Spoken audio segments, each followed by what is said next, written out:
Depuis le 1er janvier dernier, la directive européenne CSRD est entrée en vigueur. Elle oblige les entreprises de plus de 500 salariés et 40 millions d'euros de chiffre d'affaires à publier un rapport de durabilité. On en parle avec Emmanuel Petit. Bonjour, bienvenue. Bonjour, merci. Directeur RSE du groupe Matmut, et Amaury Salette. Bonjour et bienvenue. Bonjour Thomas. Cofondateur de Kiosque. Quelques chiffres sur la Matmut pour commencer. 4 500 000 sociétaires, sur le chiffre 2022 je crois, 8 200 000 contrats, 6 500 collaborateurs, 2,5 milliards de chiffre d'affaires et des informations extra-financières, forcément. Exactement. Comment est-ce qu'elles étaient publiées jusque-là et que change cette directive pour vous, si ça change quelque chose? Oui, ça change nécessairement les choses, bien en profondeur d'ailleurs.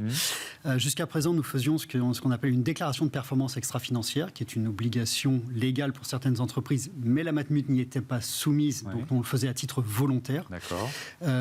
Donc voilà, c'est comme ça qu'aujourd'hui on transmettait notre rapport de durabilité, et effectivement l'arrivée de la CSRD à compter du 1er janvier 2024 va changer fondamentalement les choses. Donc ça veut dire que vous vous y étiez préparé, évidemment, et c'est quoi? Je vais être très concret, c'est des équipes supplémentaires, c'est une grille de lecture qu'il faut intégrer, qui n'est pas forcément simple, c'est quoi? C'est tout ça. Ouais. C'est-à-dire que c'est à la fois des équipes qu'il va falloir mobiliser, qui aujourd'hui, c'est vrai que dans notre DPEF, donc la déclaration de performance extra-financière, nous n'y étions pas soumis, donc nous n'avions pas d'audit par rapport à ça. Donc ça nous met une exigence un petit peu supérieure par rapport à ceux qui avaient cette obligation de certification de leur DPEF.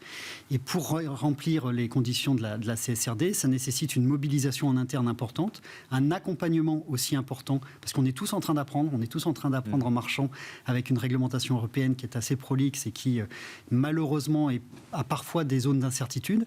Donc ça demande une grosse mobilisation des entreprises sur un laps de temps qui reste malgré tout relativement court, puisque les textes sont parus quand même mi-décembre 2023 pour une mise en application au 1er janvier 2024. Oui, donc ça ne laisse pas un temps de préparation énorme. Alors on avait quand même les textes un petit peu avant, bien évidemment, mais pour autant le détail et la transposition en droit national, qui est le droit auquel on doit se référer, était quand même relativement tard. Voilà. Amaury Salette, Kiosque, c'est un service, un logiciel qui permet justement aux entreprises de collecter ces données ESG. Expliquez-nous, déjà comment ça marche, et puis de quoi on parle? On parle de données extra-financières, d'informations extra-financières, c'est quoi? Exactement, comme le disait Emmanuel, aujourd'hui pour les entreprises, se mettre en conformité avec la CSRD, c'est assez compliqué. L'écart entre ce qu'elles faisaient et ce qu'elles doivent faire est assez grand. Et donc nous, on va les aider justement durant tout ce chemin. Donc le premier chemin, c'est la collecte de données, les données environnementales, sociales et de gouvernance. Ensuite, ça va être de pouvoir piloter ces données avec des tableaux de bord, permettre à chacune des équipes dans les entreprises de mesurer et donc d'améliorer leur impact. Et puis ensuite, bien sûr, ça va être la création du rapport de la CSRD au format officiel, auditable et publiable.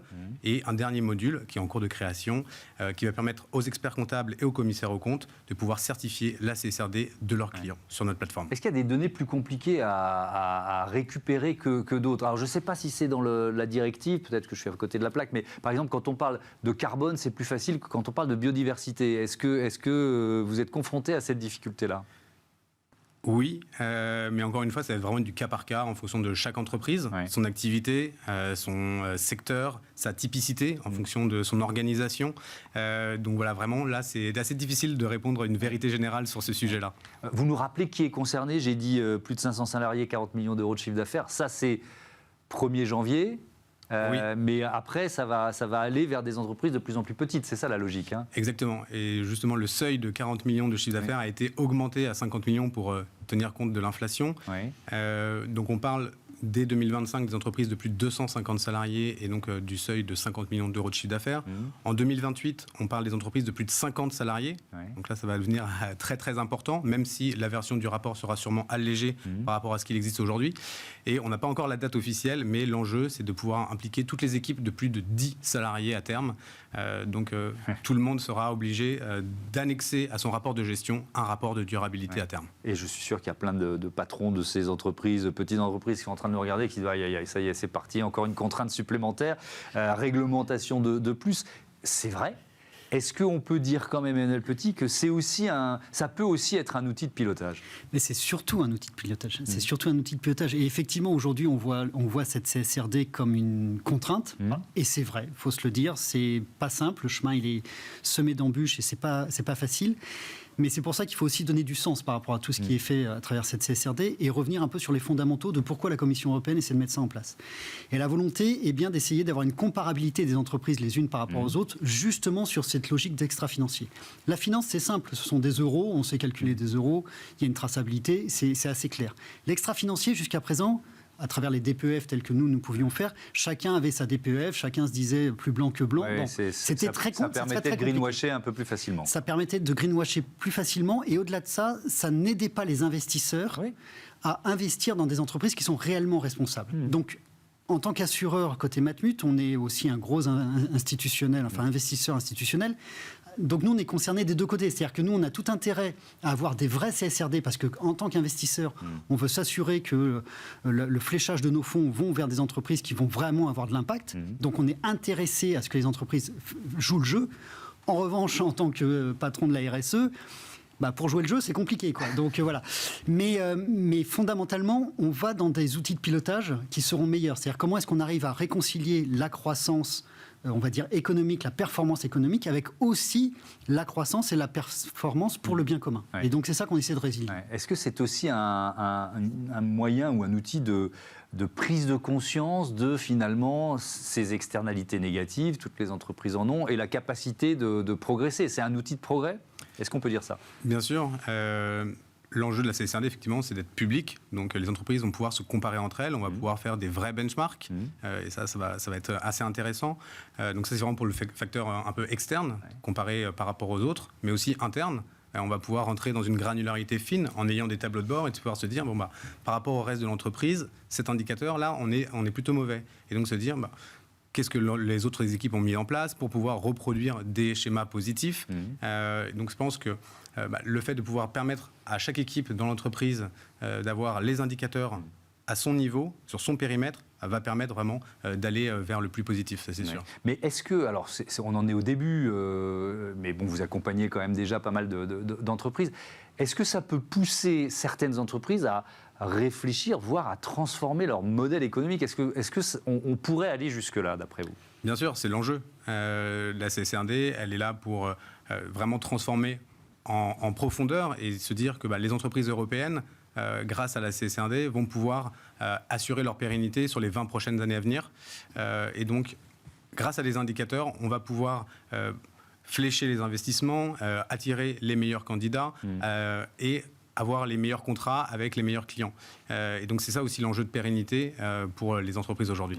Est-ce que c'est un nouveau modèle économique ou un nouveau capitalisme, employons les grands mots, qui est en train de se créer? Je pense qu'il ne faut pas opposer le capitalisme et puis cette logique un peu d'extra-financier. Les deux y contribuent. Rappelons que la première durabilité, c'est la pérennité de l'entreprise. Donc, cet aspect de capitalisme, et en tout cas la nécessité d'avoir des résultats, elle reste prépondérante. Mais pour autant, on est plutôt dans une logique de ce résultat, on ne le fait pas n'importe comment.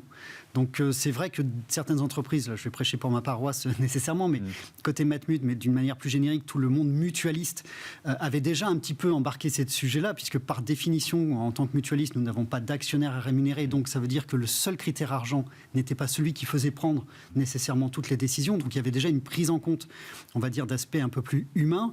Et là, l'objectif de cette CSRD, c'est que ce capitalisme dont certains peuvent décrier à travers un capitalisme extrême, on essaie de le contrebalancer. En tout cas, il y a une vraie volonté de le contrebalancer pour essayer que ce capitalisme se fasse dans les conditions les plus responsables, tant vis-à-vis de l'environnement que vis-à-vis des personnes. Est-ce que ça suppose d'embarquer aussi le conseil d'administration, les administrateurs, pour que ce soit efficace? Bien évidemment, parce que c'est eux qui sont bien évidemment à la gouvernance de nos entreprises. Et donc, il est nécessaire qu'ils aient une bonne conscience, d'une part, des enjeux qui sont derrière et une connaissance des sujets qui sont évoqués.